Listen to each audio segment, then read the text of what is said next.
Hey y'all, happy Friday. This is my first episode of my podcast, Fiona with the Shits. And today we're gonna talk about all things freaky because it's Freaky Friday. So, story time. I went on a date to a sex club. It wasn't Trapeze, it wasn't the famous one. It was one I never heard of.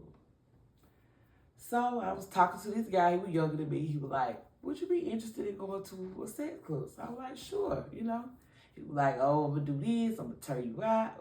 I was like, well, one thing about it, you gotta know exactly what nights you're going, because they had different nights for different things.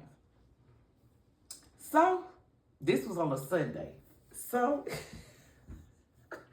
so we pull up to the club. The first red flag was, it was a guy, those little puff bars you used to make art with in class? He had on a crop top shirt like A that. fucking tutu? No, those little balls, those little soft little balls that you put on the art pictures, like make a tail or something.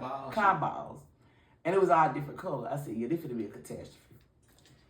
So I went with it. So we get to the door. Now, this is the first red flag. I'm going to try to count how many red flags we get before we get to the end of the day. So the second red flag, well, it costs $22 to get in for both of us. And they give you 2 condoms. I'm like, 22? That's kind of like an odd number, So anyway, we get inside and it's pitch black dark. I mean, like you in somebody's basement, like a haunted house. I'm like, damn, I can't even see. So as we going through, I'm like, well, you gonna have to leave because I can't see shit. So we going and we get to the steps. As we get to the steps, it's a guy on the step with no shirt on. I mean, he was fine. Like, fine. Like, whew, fine. Like, falcon fine. And I was like, excuse me. But, I got my mask on, so I couldn't hear. Excuse me. Dude never moved. So the dude with me, he was like, hey, bro, excuse me. So as he moves out the way, he couldn't move because it was another man on the step getting him some head. Flag number 2. So we go on up the steps. At this point, I'm just like, oh, this is going to be a night to remember. You know how you be so well and you don't have nobody who you could really, I couldn't talk to the dude about it. I wish I could have gave one of my eyeballs to one of my friends so they could see what the fuck was going on exactly while I was experiencing. So we get to the top of the steps and it's another dude. He butt naked. Like, he's stroking his dick, he in the doorway, and so I was trying to see, I want to see what's in the room. So I'm trying to peep all around, and I'm like, okay, excuse me. So as he turns and moves, man, it was like I had walked into the Garden of Eden. It was the most beautiful women I had ever seen in my life. I mean, hair laid, makeup, just fine, gorgeous. And they standing on ottomans and they dancing like it's a living room setup. So I'm like, oh. It's a real club here in the city. Yes. Atlanta ain't a real place anyway, but yes. So I'm like, these bitches need to work in Magic City. Man, them motherfuckers turn around with this longest summer sausage. Like this. So I was like, oh my. Like, cause I don't even think that's what was gonna be in front of them when they turned around, like. Right. So the dude who was with me, by this time, he done left out the room. So I was so mesmerized, I digmatized, have you, because they were long. So these were the finest big dick bitches I ever seen in my life. And I don't even go in the same city. So I go, and we go to the bathroom. So if you ever been to a truck stop, the bathroom ain't got no men on women's side. So you could just go in. So I went to the bathroom with it. By this time, his dick is in his navel like a ravioli. It draw all the way the fuck up. So I said, but I thought you wanted to see some freaky shit. He was like, man, just chill, man. Not freaky like this. Well, you have to be specific in Atlanta about what kind of freaky you want to see. So this time I see this Saucy Santana lookalike walking towards me. So he got on a crop top and some booty shorts. So we go in another room and it's like a jungle gym with handcuffs and whips and chains all on it. Like you could just get on in the goddamn club. Yeah, in the middle of the floor. Nobody went in there. It was just a room like this. So then I was like, well, it is his birthday, so I guess maybe I can get some heads. We already hit him. Might as well just go for the gusto, Now, mind you, it is LBGT night. So I got on a dress. It went nobody in the room but a little Asian man. Now, when I got ready to do this, the Asian man was in the far corner. Now, as I'm doing it, you know how I do, we pull your hair out. It like, but he started pulling my hair like, what the fuck? Like, what? I ain't even did my best trick shit. The fuck you doing out here for? So, as I get up, I noticed that the Asian man is literally right here beside us. So I'm trying to see, he trying to see if I'm a man or a woman, because I got on the dress. So I guess he trying to see what the fuck was going on. He was like, all right, man, let's go. So we go out the club. Y'all, I kid you not. By the time I got down the steps, this man was already in the car and crossed the street and crunk up. Now, before we went in, it was a police officer out there, a black police officer. So when we were going out, I was laughing so hard I couldn't even go across the street. He was like, y'all leaving kind of quick. He said, yeah, bro, we picked the wrong night, bro.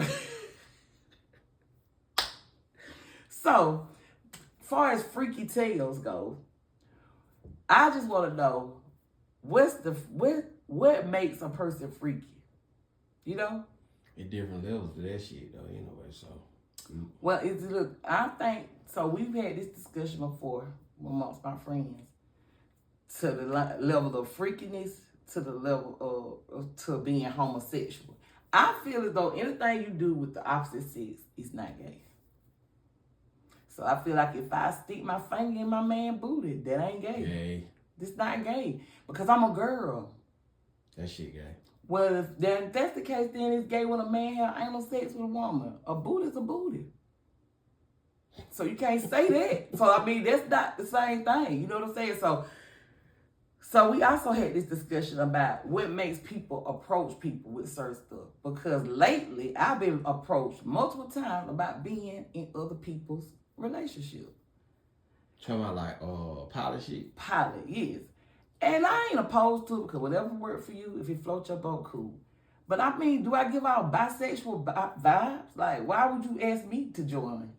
Just because I'm comfortable openly talking about sex. But I never say nothing gay. I think a lot of people saying that right now in 2025, you still single, you open to anything. So then we just try. So if you just hollering, I'm single. You know how most chicks is. If you just hollering that, then they probably like shit. 9 times out of 10, shit, I'm finna try with it. She can't get mad. She's single in 2025. So this is the thing. I don't have a problem with that, but I don't feel like, I'm the type of person, don't ask me nothing I can't ask you. So the last time that I was approached with this pilot situation, you know what I'm saying? Now you want me to lick this bitch back and she look like me Puff. How much dick you willing to suck to prove you like me? I mean, I feel like it go both ways. Because me, I would be like, well, you know, if you love me, you'll have a threesome. You'll do this. You barely got no dick for a onesome. So now you want me to try to share that too? You stupid. No, I'm serious because you have to think about the stuff that you ask people to do. I mean, I don't think that no man would be willing to share no woman with nobody if she really got some if good you pussy. fuck with her for real. If she got some good pussy, you think, if my man got some good dick, you think that I want to split like, it? even if she got some good pussy and it's just something you just smashing on, you gonna want your homeboy to know, like, boy, they be him busting. But let me show you, like, well, I'm gonna goddamn put you on. Like, But you're not gonna want your homeboys to fuck her. You saying now, this is just something you're fucking on, not nothing you're serious about. Yes, you are. So when is that ever a thing? Every time a man sticks all the ones who say that they ain't tender, be tender. Every time they stick their penis in you, they feel like it's theirs. It's never not a thing. Hey, this ain't gonna be a one-time thing. I ain't leaving my old lady, you know what I'm saying? We can fuck, but but it's never that. So, as far as freakiness goes, you know what I'm saying? I feel like, don't ask me no freaky shit that I can't ask you. Don't ask me, can you lick my booty if I can't lick yours? Like, I don't want you to do nothing to me that I can't do to you. Man. Because then we both going to be turned out. If you trying to slut me out, I'm going to slut you out too. You want to spit in my crack? I'm going to spit in yours. I'm going to do everything to me. I'm a reflection of you. Everything you want to do to me, I'm going to do it to you. Because that's the only way the relationship gonna work. Now, the other thing about that is, I feel like a person, when they, most of the time, be older couples that be in poly relationship. And I get that, because you want to spice it up. Mm-hmm. I feel like if you only been, this last couple, 2-3 years type shit, and then these folks ain't even been together a year. They don't fuck with each other any goddamn. Y'all don't even know each other. You know what I'm saying? You don't really know nobody. After a year, you ain't even pull your best tricks out. You don't know what the fuck might go on.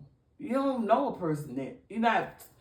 Well, my best tricks in the goddamn, them first 3 days. You don't get that shit. You pull all your stops out? All them bitches out in the first 3 days. Infidel? Everything. First 3 days. You can't do that. On that 4th day, big missionary. I turn on your side, slide up on you like a mobile mechanic, and I'm up out of there. Like, why the first 3 days though? You tell like it's gonna lock you in? That would lock you in. The first 3 days what matters. But or it could turn you off. Not cause let me tell you something. Now sometimes you can have sex with somebody and the first time you be like in the bathroom talking to yourself like, this nigga is nasty. Get me the Diddy out of here. I'm never coming up with this motherfucker house. Get me the Diddy out of here? The Diddy out of here. Have you ever just did something so nasty sexually, you be like, damn, I'm a nasty motherfucker. Nope. Fuck nope. Nope, cause goddamn, cause the nasty get with me on just old school. Eating some pussy. That's just in that. And call me plain Jane. You tell me that shit all the time. Yeah, it is. Like nigga, stay out the single goddamn category. Yeah. Boy, you too goddamn old school, and that's just what it is. It is. That's definitely old. All that shit you be talking. At first I be like, man, you know, this nigga here Martian anyway. Yeah, so you need to this ain't no. Just stay where you at, cause motherfuckers are freaky now. Now, where I draw the line, you're not spitting in my mouth. When you doing that spit shit, I ain't with none of that shit. Man, what? That's where COVID came from. You're not spitting in my fucking mouth. That's disgusting. But I did have a dude ask me to shit on him one time. I don't know who bed we were finna do. I don't even want to be in the bathroom. Working in the medical field. A lot of nurses and shit ask them African doctors to do that shit to them. But why? That's disgusting. I don't know. It's a type of religion out there that acts for shit like that. I ain't finna know, but they know who they are. Oh, God. Yeah, so no, I'm not gonna do on nobody. I don't want nobody to pee on me. I don't want nobody bodily fluids on me. Big flat, unless it's some squirt. Well, I don't want nobody to squirt on me. This is my own, so I don't like women, but doodle and peeing, it's too much. You know what I'm saying? But other than that, it gotta be more lines than that though. Like doodle and pee, and that's it. Like anything else goes, is fucking crazy. Doodle, pee, and spit. But you know, men are nasty. That's why I be like, I don't like kissing because I know what some motherfucking mouths have done. I had a dude take my tampon out with his teeth. See shit like that. But keep it real. A real vampire. Keep it real. Did you ever call him back after that? Did you fuck him again after that? Multiple times. I thought the blood was supposed to root him. He rooted me. The fuck? God damn. Well, that's the end of my first episode of Fiona with the Shits. And if you with the Shits, tune in. We'll have more for you on Monday.